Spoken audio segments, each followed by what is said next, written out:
There's been a lot of people that have said my ranges don't make a lot of sense. Maybe it's better just to do one.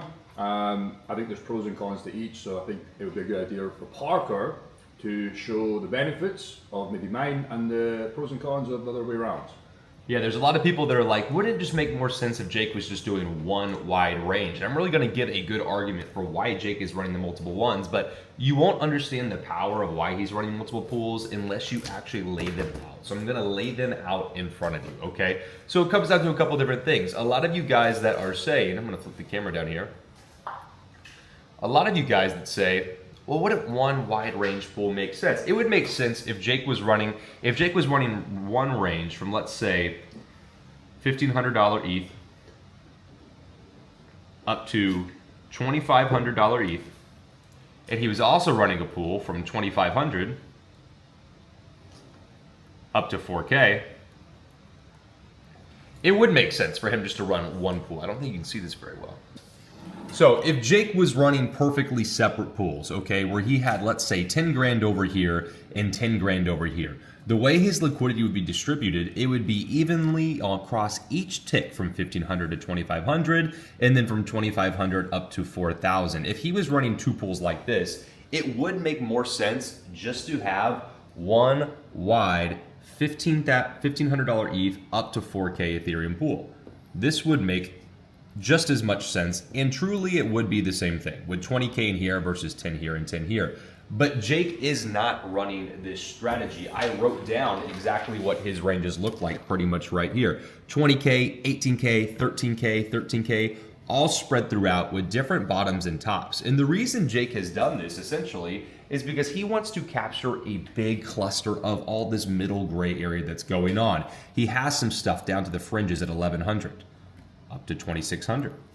He has some stuff lower down here, 1,300, up to 2,400 basically. He's got one right here, down to 1,500. He's catching a lot of these lows we're not even at yet, up to 3,100. Okay, and then he's got this one right here, which is playing a little bit higher. It's out of range right now, 2,200, up to 3,200. So the reason why this is different than just running these consistent, small amounts, you're just earning evenly all throughout. Nothing's really going to change for you. But wait, what Jake's done is made this superpower of overlap in the middle.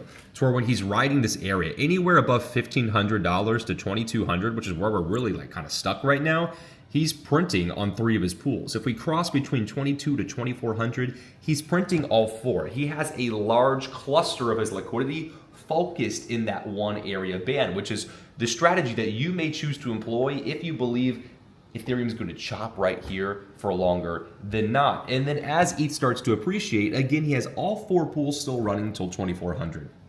At 2,400, he's taking profit out of this one. There's 3 remaining until 2,600, and then he has 2 working until the 3,000s. Okay, and he set himself up to where there's usually always something printing, but in this gray area in the middle where price is chopping, he's actually earning from 3 to 4 pools at the exact same time, which depending on how long we stay in that liquidity band, means that these will out-earn this night and day. This is a pretty blanket, just consistent strategy, but he's going to make a lot more APR in these middle bands. But it also would come with the consequence of when he comes out to the outside, stuff does stop printing. But the longer he's taking the gamble, the longer we go in this uncertainty, he's making a lot more money than he would over here. If these were all spaced perfectly even, like you had one pool 1,100 to 15 and 15 to 25 and then 25 to 3.5, etc., that would be the same as just doing one wide range. But as you can see, just trying to visualize his ranges here, you can see how, depending on where price is, and as you move price along, he's inside multiple different ranges at different times, and he can really get a concentrated liquidity band where there's 4 active pools printing, and then he's making shit tons of money. Shit tons of money. Yes, sir.